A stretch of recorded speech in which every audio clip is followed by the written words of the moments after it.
good evening, YouTube world. Welcome back to Ramblings. I am Nev, your host, for lack of a better word. I am here tonight to talk about having bad days. I had a really bad day yesterday. It was just rough. I felt like I couldn't do anything. I felt really paralyzed by stress and fear, and I kind of wanted to give up. And that's, sucky and not really possible also. So I cried a lot on the phone to my mom and, moved on. But I thought about a lot of things during all that I wanted to talk about. Part of it is that my son had a doctor's appointment yesterday and everything went fine, but it was just a rough appointment. He had to get his hearing checked, and I don't know if you've ever tried to make a 2.5-year-old sit still and acknowledge things, but it's not easy. He was pretty ticked off and screaming, and I had to actually leave the room because I thought he'd actually do better if I wasn't there, which he ended up doing better without me, because sometimes that's just how it works with a kid and their mom. But it was just rough, and part of my frustration is that I used to be a teacher and I should be able to be on top of everything, and I should be able to be great at everything when it comes to my kid. And I should be so lucky. I was a teacher. I worked with kids forever. My lipstick's all smudged, sorry. But it's not like that when it's just your kid, and it's not like that when it's one-on-one. Getting a group of kids to do an activity is actually a lot easier than getting one kid to do an activity, especially your kid. They don't want to listen to you, and they don't want to hear what you have to say. And my son, when he gets upset, he throws a good tantrum, and that makes me feel guilty because I'm his mom and I shouldn't be making him upset. And it kind of goes round and round and round in this spiral of feeling guilty. And then sometimes it just builds up and overflows. And yesterday was one of those days. It just overflowed. I felt like I was failing at everything, on every level. I'm a terrible wife, and I'm a terrible mother, and I don't have a job, so I'm not providing, and we're struggling in some ways financially. It's really hard. I have student loan debts that I need to pay back, and I'm not using the degree that I went to school for, that I used all this money for, and it just gets overwhelming. It just gets scary. And I live far away from the rest of my family, and I live far from my closest friends. And it sucks to live far away, and it sucks to not feel like you have support where you are. I gotta tell you, making friends in your 40s is like impossible. I don't know how anyone does it, so if anyone has some advice, please shoot it my way. But I've had a lot of acquaintances since I've moved here, but no one that I could really count on like I can with the friends that I've had for a long time. And I do have those friends. I'm not here to say that I'm like lonely and I have no one. I have great friends, but most of them live in DC, and that's tough. So and one of my friends has like a 12-year-old, and one of my other friends doesn't really have kids, and another one of my friends is like the busiest person I've ever known. So it's hard to just be like, help, I'm struggling. And sometimes I feel like I shouldn't burden the friends that I have, when we get to talk with, what's going wrong, it should be like, oh, things are great. What's going on with your life? This is so exciting. You don't want to feel like the downer, but some days are just really tough. So yesterday was that for me. I, cried and screamed and raged a little at my circumstances. And part of it is 3 years that my son has almost been alive. It has been a constant battle to make sure that he stays alive. And while he's, in everyday life, pretty healthy, his first 100 days when we were living in the hospital and his issues leave stress. And as I said in my last video, I have some post-traumatic stress from all that. And I also feel like when you're kind of going and going and going and trying to do something and fix something and make everything okay, eventually you get really tired. It's burnout from this. And when you have burnout in a job, maybe you get a promotion, or maybe you leave, or maybe you start a different career. And when you have burnout from medical issues with your child, you don't get to leave that job. I mean, maybe some people do, but not me. I work to have my child, and I'm going to be in his life. So, it's just scary. And then, there's days where I feel like I have it all together. Some days are totally different. Some days it feels great, and some days I feel like I got this. I am super mom. I can do this. But, those are not as common as the days where I feel like the water is up to here and I don't know what to do anymore. So, yeah, I guess I just wanted to say that, this vlog or video or whatever, this thing that I've started is kind of my way of putting myself out there and saying, you're not alone. And maybe I'm not alone. And I know that there are parents who have kids with all sorts of issues, and it's exhausting. And, I don't know how single parents do it. My husband works a lot, and he's starting his own business, and it's, I'm proud and grateful that he's doing that. But some nights he's not here, and sometimes it's several nights, and sometimes it's a week. And that's hard. So I can't imagine doing it 24/7, 365. Single parents, you are rock stars, and I don't know how you do it. But I was flipping through videos the other day and saw something, and I wish I had written down whose podcast I saw it on, but I saw something where a woman was crying and talking about being a mom and how hard it is, and how moms are kind of like the Eskimos, just put out on their ice block and like floating by themselves. And it wasn't always like that. Hillary Clinton said or quoted, "It takes a village." And it used to be a village, back in tribal times, back in olden days, back in, the countries of our ancestors. It was a village. Your community was there. People supported each other. You knew your neighbors.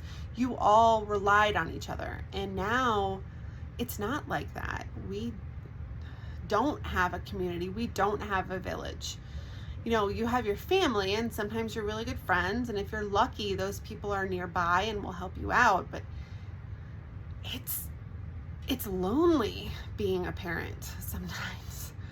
And I feel like even when I was a kid, there was playgroup and, community centers, and these, you got together and you did things. And I've looked for that since I became a mom, and it's hard to find. Those things are few and far between, especially since COVID.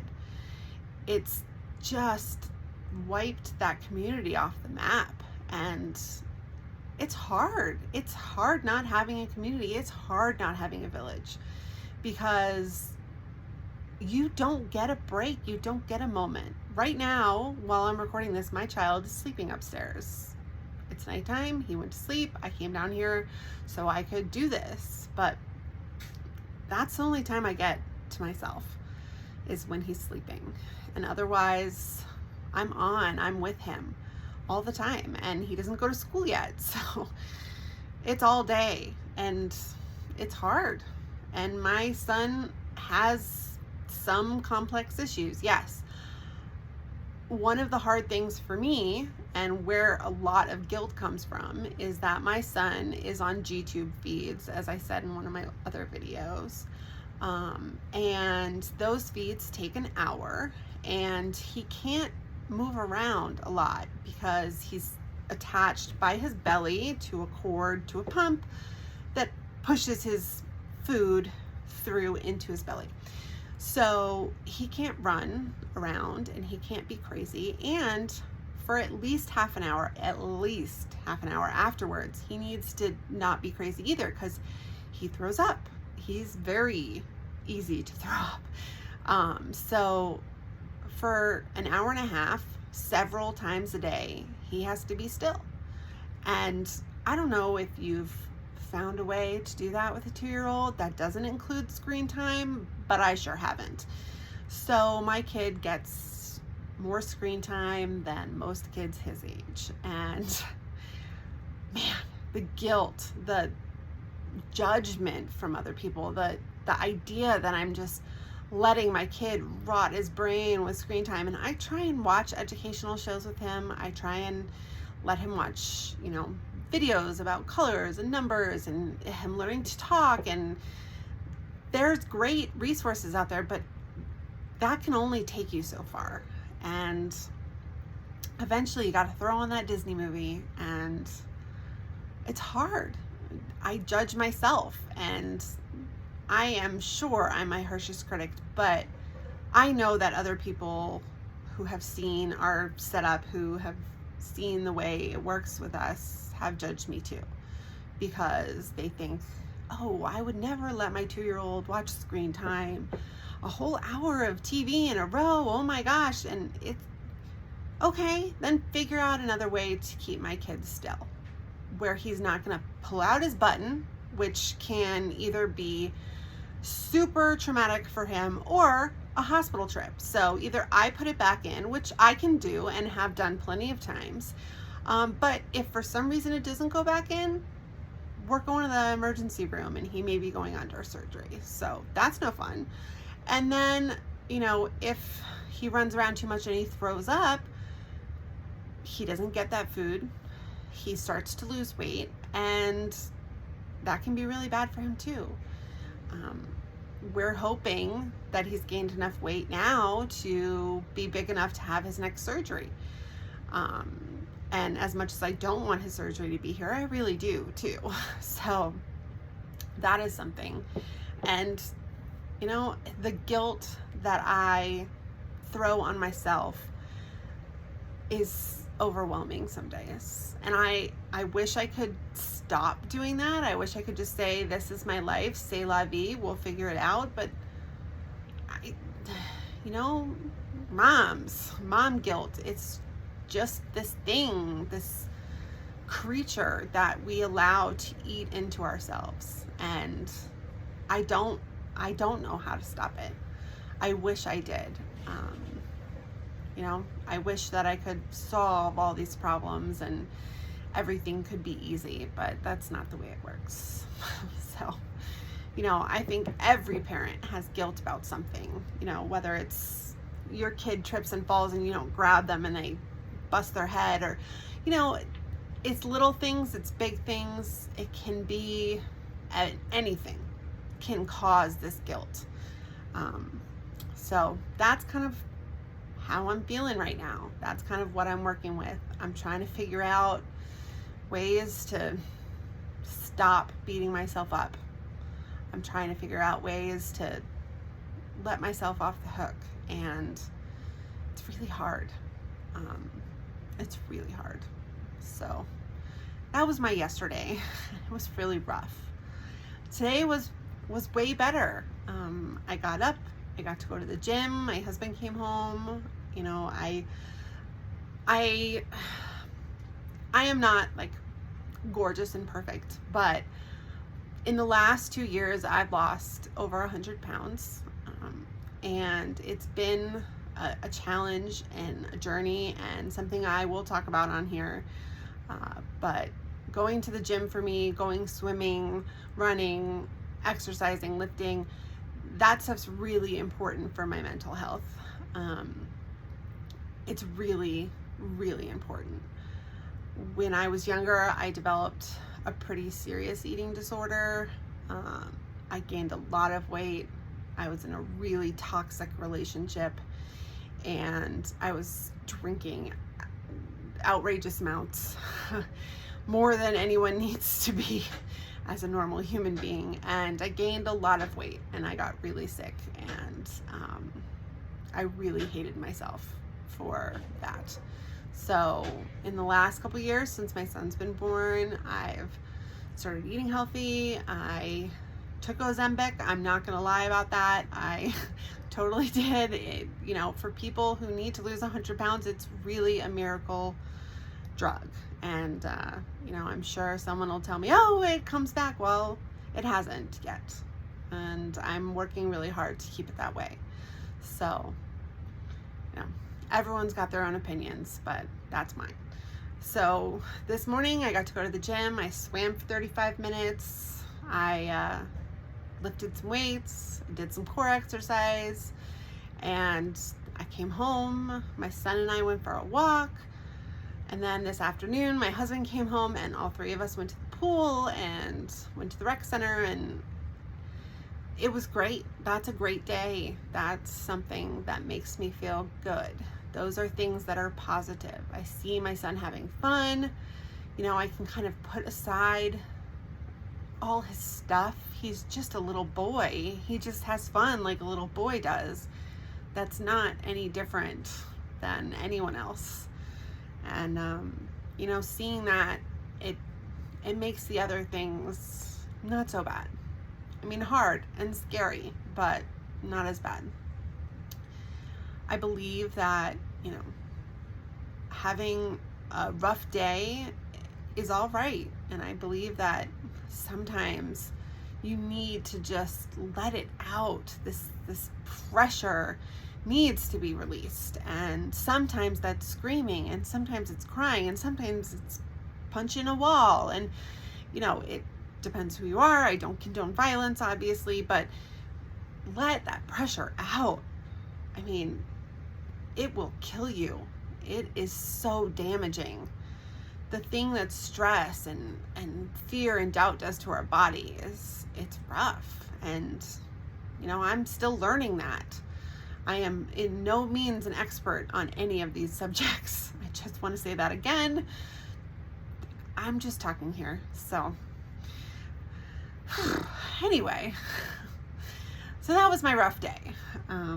But today was better, and tomorrow hopefully will be too. I have started a podcast about true crime, which I love, and it's about Washington, D.C., which I also love.